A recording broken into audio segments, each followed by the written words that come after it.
ओम नमो भगवते वासुदेवाय।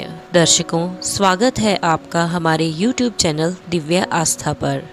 जैसा कि आप सभी जानते ही होंगे कि मल मास यानी कि पुरुषोत्तम मास चल रहा है, जिसे अधिक मास भी कहा जाता है। तो अब तक हमारे अधिक मास महात्म्य के 11 अध्याय हो चुके हैं। अगर आप उन 11 अध्यायों में से किसी को भी सुनना चाहते हो तो उसका लिंक आपको डिस्क्रिप्शन बॉक्स में मिल जाएगा, तो आप वहां से भी किसी भी अध्याय को सुन सकते हैं। आज हम करेंगे 12वें अध्याय का श्रवण, जिसमें कि द्रौपदी की अग्निकुंड से उत्पत्ति होने के बारे में और श्री कृष्ण जी का पुरुषोत्तम मास व्रत का उपदेश द्रौपदी को कैसे दिया जाता है उसके बारे में आज हम सुनेंगे। इससे पहले वाले अध्याय यानी कि 11वें अध्याय में हमने सुना था कैसे ऋषिपुत्री ने घोर तपस्या की थी और शिवजी ने प्रसन्न होकर उसे 5 पति होने का वरदान दिया था। तो आइए अब हम अपने 12वें अध्याय को शुरू करते हैं। नारद जी बोले, जब भगवान शिव चले गए तब शोकग्रस्त उस बाला ने क्या किया? श्री नारायण जी बोले, इस प्रकार श्री कृष्ण से पांडुपुत्र युधिष्ठिर जी ने प्रश्न किया था। मैं तुमसे उनका संवाद कहता हूँ, सुनिए। श्री कृष्ण जी बोले, जब शिव जी चले गए तब हे राजन, उस बाला का तेज नष्ट हो गया।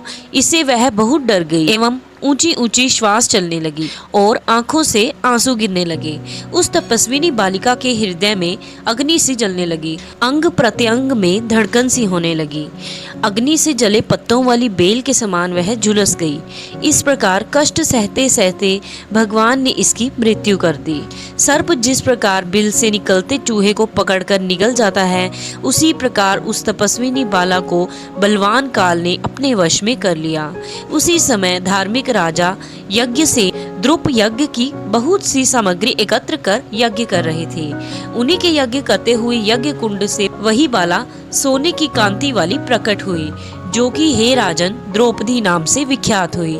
जिस द्रौपद कन्या को मत्स्यवेद करके स्वयंवर में अनेक राजाओं भीष्म कर्णादि को निस्तेज करके अर्जुन ने प्राप्त किया था। कानों में शूल के समान असत्य वचन कहते हुए दुष्ट दुशासन ने जिसे चुटिया पकड़कर खींचा था।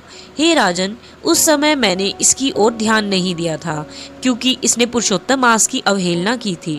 किंतु जब प्रेम से मुझे बार बार पुकारा, हे गोविंद, हे गोपीजन को आनंद देने वाले, हे दीन बंधु, दया के समुद्र, मैं इस दुष्ट दुशासन के हाथ में पड़ गई हूँ। हे प्रभु, क्या आपको यह मालूम नहीं है? श्री कृष्ण जी बोले, इस प्रकार कष्ट में पड़कर द्रौपदी ने मेरी शरण ली। मैं चाहे उसे भूल चुका था। तब उसकी प्रार्थना सुनकर शीघ्र ही गरुड़ पर सवार होकर उस स्थान पर आया और उसे वस्त्रों से परिपूर्ण कर लज्जित होने से बचा लिया। इतना होने पर भी पुरुषोत्तम मास की अवहेलना वश मैं उसकी तरफ से उदासीन रहता था, क्योंकि पुरुषोत्तम मास के विरोध को मैं गिरा देता हूँ। इसलिए अब आगामी पुरुषोत्तम मास की तुम सेवा करो। 14 वर्ष पूरा होने पर तुम्हारा कल्याण होगा। हे पांडुपुत्र, इस द्रौपदी के बाल जिन्होंने खींचे या देखे हैं, मैं उन दुष्टों की स्त्रियों को केशहीन कर दूंगा। तुम दुर्योधनादि पापी राजाओं को यमपुर भेजकर शत्रुओं को दंड देकर स्वयं राजा होंगे। जो मेरे प्यारे भक्तों को दुख देते हैं, वह नित्य ही मुझे दुख देते हैं।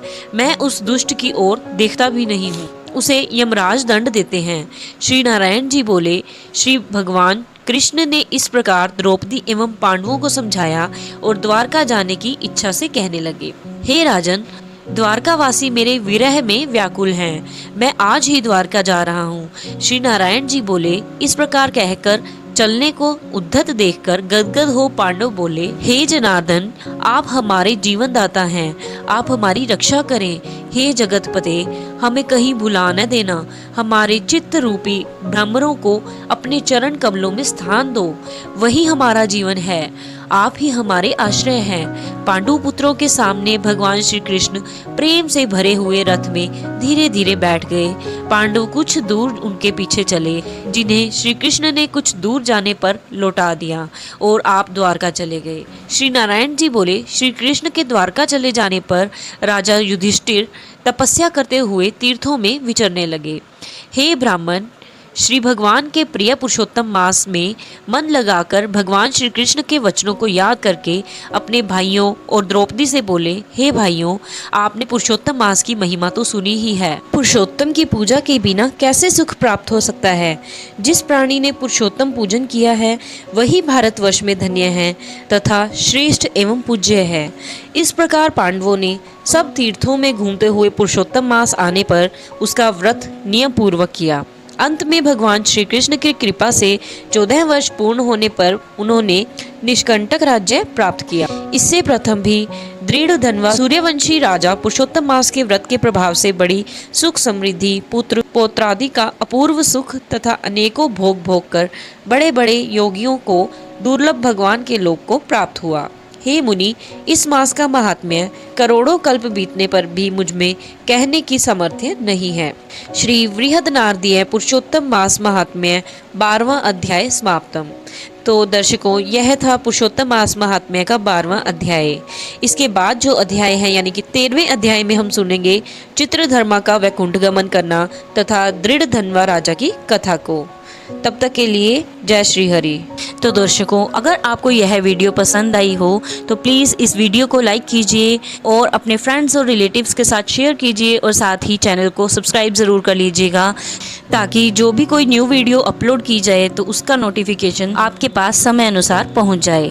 और कमेंट बॉक्स में ज़रूर लिखिएगा जय श्री हरि। अंत तक वीडियो देखने के लिए आपका बहुत बहुत धन्यवाद। ओम नमः शिवाय।